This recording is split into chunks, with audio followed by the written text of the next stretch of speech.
Olá, boa tarde. Hoje eu estarei começando a nossa quinta aula sobre classes de palavras. E no nosso português nós temos 10 classes, tá? Que é o substantivo, o adjetivo, pronome, artigo, numeral, verbo, advérbio, conjunção, preposição e interjeição, tá? As 6 primeiras são variáveis e as 4 últimas são invariáveis. O que seria uma palavra variável? É quando sofre, por meio de desinências, modificação de gênero, número, pessoa ou modo, tá? Vou dar um exemplo aqui da palavra livro. Ó, livro. Nós conseguimos transformar ela em plural, tá? Então, ela sofreu modificações de número, tá? Porque ela saiu do singular e foi para o plural, ok? Vou começar agora explicando o substantivo, ok? São palavras que nomeamos os seres ou alguma coisa, tá? Por exemplo, cão, vamos por aqui, cão, árvore. O próprio livro também é substantivo, tá? Que é o nome que a gente dá para alguma coisa. Isso significa substantivo. Dentro dos substantivos temos o comum, o próprio, o concreto, abstrato e o coletivo. E aí eu vou mostrar para vocês o que cada um significa respectivamente, tá? O comum refere-se a toda uma espécie sem individualizar. Escreve-se sempre com inicial minúsculo, tá? Então, o comum vai ser toda uma espécie. O nome, tá? De toda uma espécie. Não se esqueça que substantivo é sempre o nome de alguma coisa, tá? Então, o comum seria de cidade, de homem, país, tá? E o próprio é sempre um nome único, ser em especial, tá? E é sempre maiúsculo. Refere-se a um único ser em especial. Por exemplo, Salvador, Antônio, que é uma pessoa, França, o país. Então, quando são nomes próprios, sempre tem que ser com a primeira letra em maiúsculo, tá? O concreto possui existência independente dos outros seres. Pode ser real ou fictício, tá? É nem fada, que é fictício. Saci, né? É fictício. Mas ela existe independente se é real ou se não é. Então, no caso, é o concreto. Tem que ser existência independente, tá? Independente. Independente.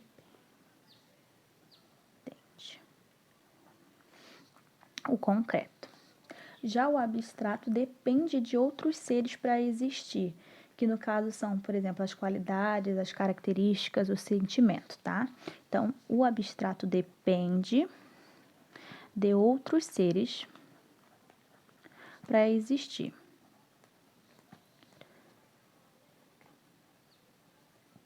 Tá? O concreto não depende, é totalmente independente, o abstrato depende, tá? Então, podemos considerar que os substantivos abstratos são as qualidades, as características, os sentimentos, tá? Tanto que eu usei aqui como exemplo sentimento de amor, de saudade, de ilusão. O coletivo refere-se a uma pluralidade de indivíduos de uma mesma espécie, tá? É plural de uma espécie, tá? De uma mesma espécie. Por exemplo, aqui a alcateia. É o plural de lobos, tá? Arquipélago é um conjunto, né, de ilhas. E enxame é de abelha, tá? Então, o coletivo é o substantivo específico para a pluralidade de indivíduos de uma mesma espécie, tá? Então, sempre que você tiver uma quantidade grande de lobos, ele se torna, né, uma alcateia. Então, alcateia é um substantivo coletivo. Continuando, temos o adjetivo, né? O adjetivo é uma palavra que confere ao substantivo ou pronome substantivo uma qualidade, um estado, uma característica ou um aspecto, tá? Vamos aqui no exemplo. O aluno aqui é um substantivo. E o inteligente aqui é o adjetivo, porque é uma qualidade deste aluno aqui, tá? Céu azul. Céu é um substantivo, tá? E o azul é uma qualidade do céu. Então, adjetivo é sempre uma qualidade, um estado, uma característica que confere ao substantivo. Artigo é uma palavra que define ou indefine um substantivo, tá? Eles podem ser definidos.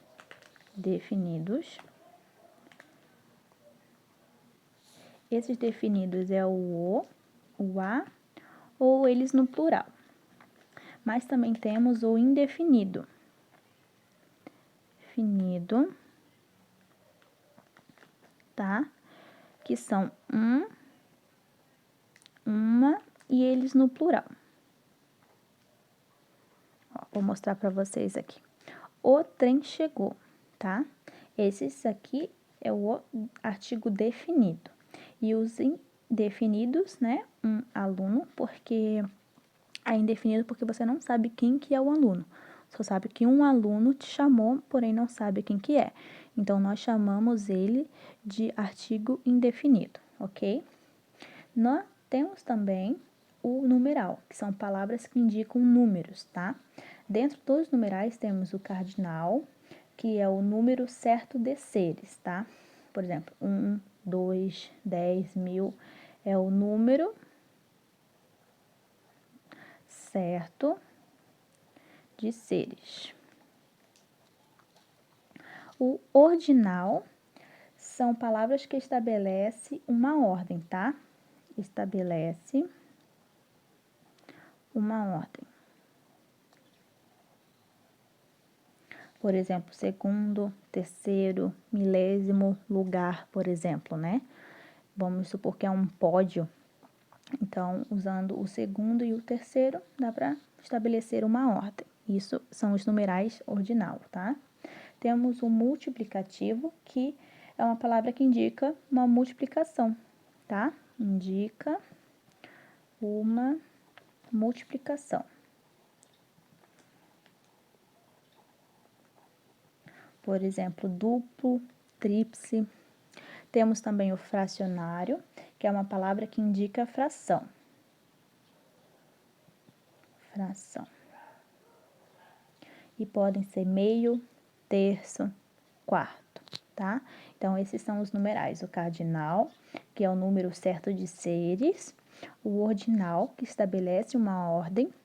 O multiplicativo, que indica uma multiplicação. E o fracionário, que indica uma fração. Pronomes são palavras que substituem ou acompanham um substantivo tomado como pessoa do discurso, tá? Dentro dos pronomes temos a classificação deles, começando pelo pessoal. Dentro do pessoal temos os retos, que funcionam como sujeito ou predicativo, tá? Funcionam como sujeito ou predicativo. Tá? E neles tem eu, tu, ele, ela, nós, vós, eles e elas, tá? Por exemplo, ele fez o trabalho. Ele é um pronome pessoal reto, tá? Temos os oblíquos, que funcionam como objetos ou adjuntos, tá? E eles podem ser átonos, que não são precedidos de proposição, tá? Eles não são precedidos de preposição.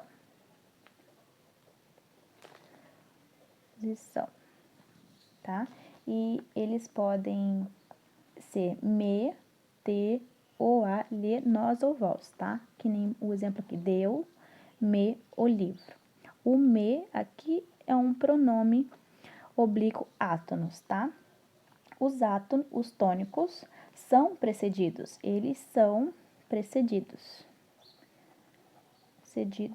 de uma preposição, tá?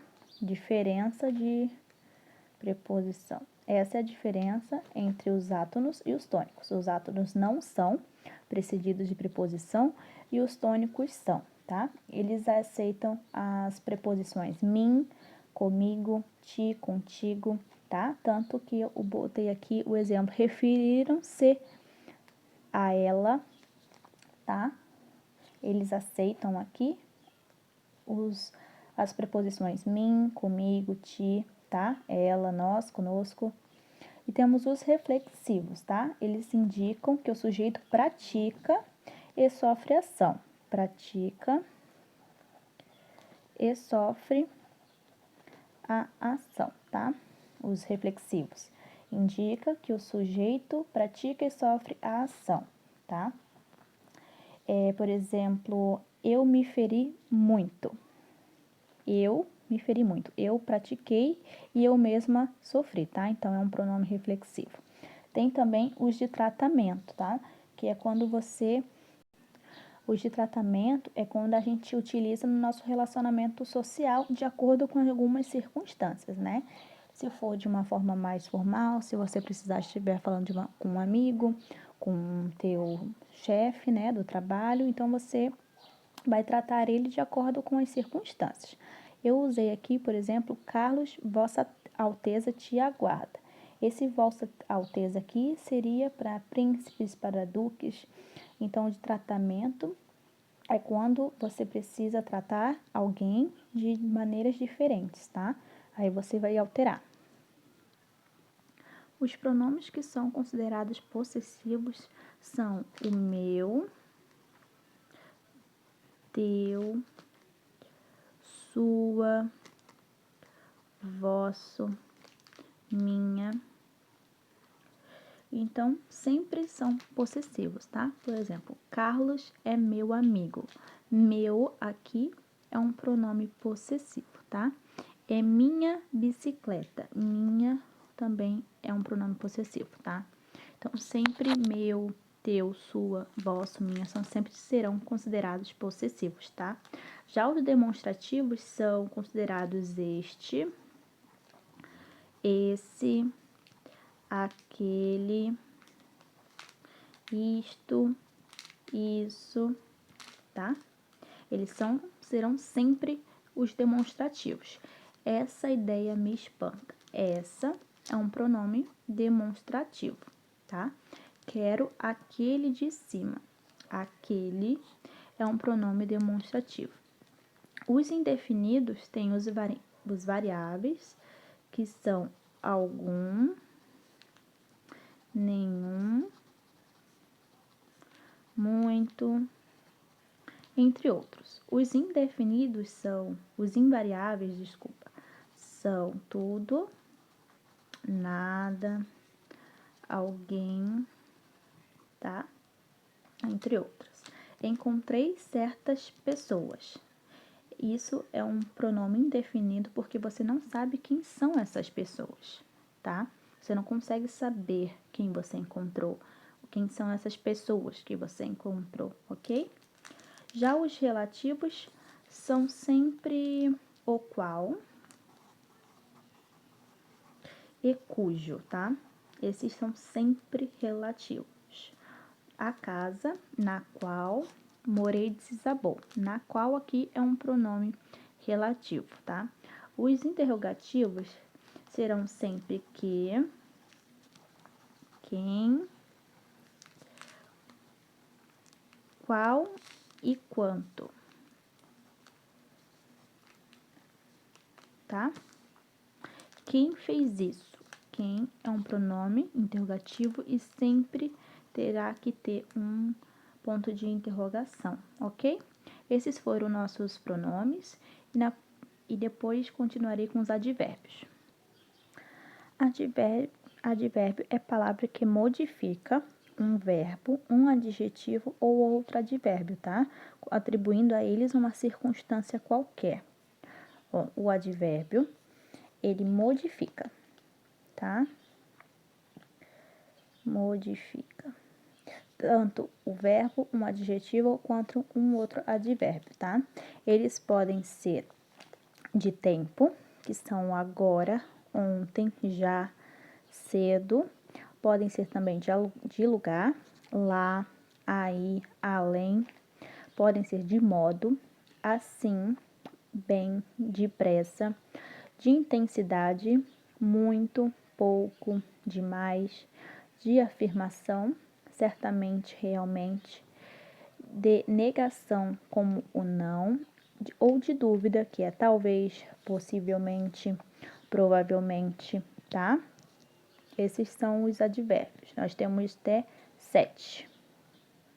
Já o verbo é uma palavra que exprime estado, ação ou fenômeno e admite variação de tempo, de modo, número, pessoa e voz, tá? Por exemplo, aqui o verbo andar. Ó, eu ando, eu andei, eu andarei e eles andavam. Tu andarás e eles andavam.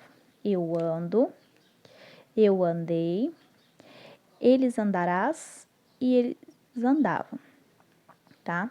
E dentro dos verbos nós temos as flexões. Temos o número, que é o singular ou o plural. Por exemplo, aqui a palavra fala. Eu falo, tu falas, ele fala. No singular. Nós falamos, vós falais, eles falam. No plural, tá? Temos também as pessoas. Somos 3. A primeira pessoa, a segunda pessoa e a terceira pessoa. Na primeira pessoa, nós temos aquela que fala e corresponde aos pronomes eu e nós, tá? A segunda pessoa é aquela com quem se fala, corresponde a tu e a vós. A terceira pessoa é de quem se fala, tá? Então, é o pronome ele e eles no plural. Temos os modos, que são 3, que é o indicativo. Ele apresenta o fato de maneira positiva, tá? Positiva e real. Por exemplo, eu ando, eu falei, ele irás, tá? O indicativo apresenta o fato de maneira positiva e real. O subjuntivo apresenta o fato de maneira duvidosa. Duvidosa, tá? Ó. O indicativo é de maneira positiva e real, o subjuntivo de maneira duvidosa. Por exemplo, se eu corresse ou quando nós sairmos, tá? O imperativo apresenta o fato como um objeto de uma ordem, como se fosse um pedido, tá? Ó, o imperativo é um pedido. Saia, espere ou voltemos. Os verbos também têm em tempo. Nos tempos são 3, tá? Temos o presente. Vamos conjugar aqui a palavra espero. No presente, ela fica como espero mesmo, tá? O verbo esperar. Fica no presente como eu espero. Eu espero. Aí temos o pretérito e dentro do pretérito temos o perfeito, o imperfeito e o mais que perfeito. A conjugação no perfeito, ele fica eu esperei. No imperfeito, eu esperava. No mais que perfeito, eu esperara, tá? No futuro, temos do presente e do pretérito. A conjugação do presente é eu esperarei e do pretérito é eu esperaria, ok? Vamos novamente. Os verbos no tempo, nós temos 3 tipos, tá? O presente, o pretérito e o futuro. A conjugação da palavra do verbo esperar no presente é eu espero. No pretérito perfeito é eu esperarei. No imperfeito, eu esperava. No mais que perfeito, esperara. Já no futuro, do presente é eu esperarei e do pretérito eu esperaria, ok? Dentro dos verbos, nós temos as vozes, que no caso são 3. A ativa, que pratica a ação, tá? Mário pintou a varanda, tá? Então, na ativa, o verbo é quem pratica a ação, tá? Porque foi o Mário que pintou a varanda. Então, é Mário quem está praticando essa ação. A passiva é o sujeito que sofre a ação. Sofre a ação. A varanda foi pintada por Mário, tá? Então, quem sofreu a ação foi a varanda, e foi pintada por Mário. Já a reflexiva é tanto sofre quanto pratica. Sofre e pratica ao mesmo tempo, tá? Ao mesmo tempo. Lúcia pintou-se. A Lúcia que foi quem pintou e ao mesmo tempo ela se pintou. Então, ela sofreu e praticou a ação, tá? Vamos de novo. A ativa é o sujeito que pratica a ação. Mário foi quem pintou a varanda. Na passiva, é o sujeito sofre a ação. A varanda aqui, no caso, é o sujeito, tá? E foi ela que sofreu a ação por ter sido pintada por Mário. E a reflexiva, ela sofre e pratica ao mesmo tempo. Lúcia foi quem praticou a ação e ao mesmo tempo ela sofreu, porque foi ela que se pintou sozinha, ok? Muito obrigada, essa foi a nossa aula, nossa última aula, tá bom? Agradeço muito por vocês terem chegado até aqui comigo.